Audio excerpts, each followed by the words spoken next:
Press 1. 1 hour from now, where Colin was right, where Colin was wrong, and there are plenty of both.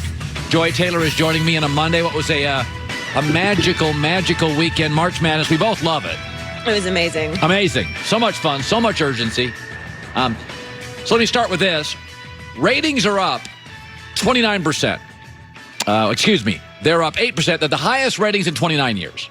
And whenever ratings go up, everybody tries to guess why the ratings going up. It's gambling. It's not gambling. We've been gambling on the Final Four forever. It's not gambling. Well, let me tell you why the ratings are up. Zion Williamson. CBS has a Zion cam. All right, college basketball, let's be honest, has become like a 2-3 week sport. It's the honeymoon of marriage. It's great for about 10 days, but it's not reality. Zion Williamson is a superstar. This is what superstars look like at 17 years old. If he goes to the New York Knicks, he is going to blow past Giannis, Kawhi, Paul George, Westbrook, Harden, Kawhi Leonard, Embiid, Ben Simmons.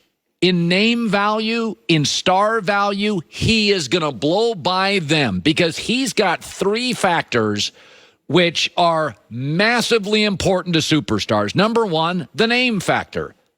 Zion, Oprah, Ima, Stern, Hannity, Rush, Pele, Ronaldo, Kobe.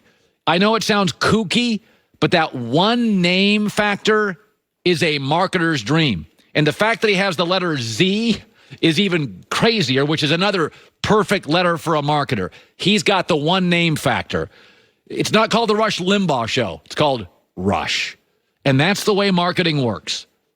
Remember the movie? They were calling the Facebook, and somebody came in and said, just call it Facebook, Google, Yahoo, Amazon. There's a reason, one word. Second factor, he's a physical freak. People are busy in life. They don't have time for subtlety and nuance. Zion jumps through a television set. It's not a clever crossover.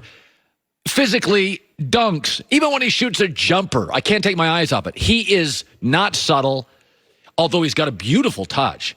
His smile, his size, his dunks, his game. Not a lot of subtlety. You don't have to be a huge basketball fan to turn on the TV and go, oh, yeah, kind of like when LeBron broke into the league. You could be like, who's that big kid on the floor? The third factor, which is inarguable, he plays at Duke. It's the number one brand in college basketball. I didn't know who Giannis was for 3 years. I never watched Kawhi Leonard play. Chris Paul went to Wake Forest. I've been in a lot of forests. I've never been to that one. This kid's going to walk into the NBA, potentially with the New York Knicks. He is going to be a superstar. Not going to be LeBron big. I'm not saying that. He's probably not going to be like Durant and Steph Curry big. But there's going to be about 3 or 4 guys in this league. He's going to blow past all of them. And if you want to know why the ratings are going up, it's Zion. It's not gambling. We gamble on this thing our entire lives. There haven't been a lot of upsets. There haven't been a lot of crazy finishes. There's, the other big star plays at a college. He's already out, Ja Morant, that most of you don't watch. This is what a superstar looks like at 18 years old. This is what they look like.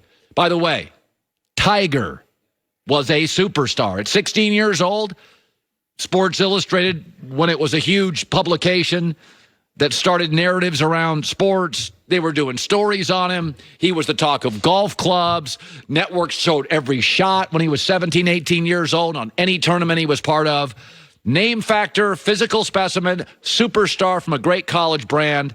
That is why the ratings are up 29%. I will get to the Duke controversial win after the break because I do want to touch on that. But I think the second biggest story of the day, speaking of one name, Gronk. Not Rob Gronkowski. Gronk, another star in America. One of the 10 biggest sports/character stars ever. He retired. There's two things about Rob Gronkowski. Number one is college football does a lot of spread offense. So like tight ends in college don't block anymore. So the NFL is struggling to find college tight ends who they think they can turn into blockers.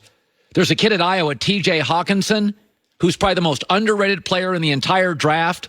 He's the next version of Gronk, though I don't think he's nearly as talented, but he blocks, and college guys don't block. So Gronk, there's not a lot of Gronks out there. We'll see talented tight ends, but he became an unbelievable force on the offensive line. Tony Gonzalez last year talked about what makes Gronk special. With Gronk, what he's better than me at is the blocking. He can block. He's a big old guy. Blocking is about desire, first of all. Do you want to do it? It's not about can you do it. It's will you do it. You know, and a lot of those big tight ends, 250-pound Jimmy Graham, 250-pound Travis Kelce, not a knock against them, but they don't want to block because it's hard. It hurts. It's not fun. It really is not fun. It's not fun. I love that bite. But I got to tell you something about Gronk. When Gronk came into this league, you saw him and I saw him as just a big, dumb football player. He's goofy. But over the course of time, Gronk became one of the smartest NFL players. He did the opposite of sometimes what misguided athletes do. Gronk was incredibly coachable. As he physically wore down, wasn't as fast, he accelerated his blocking skills. Gronk could have left multiple times more money. A lot of stars do that. But he knew that Tom Brady was the perfect fit and Belichick was the perfect coach. A lot of athletes spend their money unwisely. Gronk has never spent a dime of his. He's legendary. Gronk came into this league as a big, dopey goofball. Talented, I'm not denying that. He was talented. But he actually became really wise and really smart, and that he could have chased a lot of things, and he didn't. And he became incredibly coachable, and he accelerated his blocking skills, and he became an incredible ally to Tom Brady. And he took care of his body, so by the end of the year last year, in the two biggest games, he was arguably the best guy on the field. Gronk admitted that he came into this league and he wanted to have a lot of fun. And I'm not anti-fun. But Gronk, instead of pushing back at his coach and pushing back at the system and pushing back at a very complex New England system, Gronk said, you know what? It's better for me, it's better for the team if I'm more focused. Remember this moment by Gronk at the podium? We got yelled at. We're not allowed to talk about celebrations. That's what we got told, but I kind of want to talk about it. But I kind of don't, because I'll get in trouble. So I don't know what to do.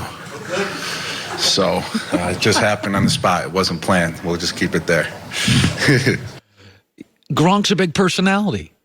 But Gronk understood, this place is good for me. This quarterback's good for me.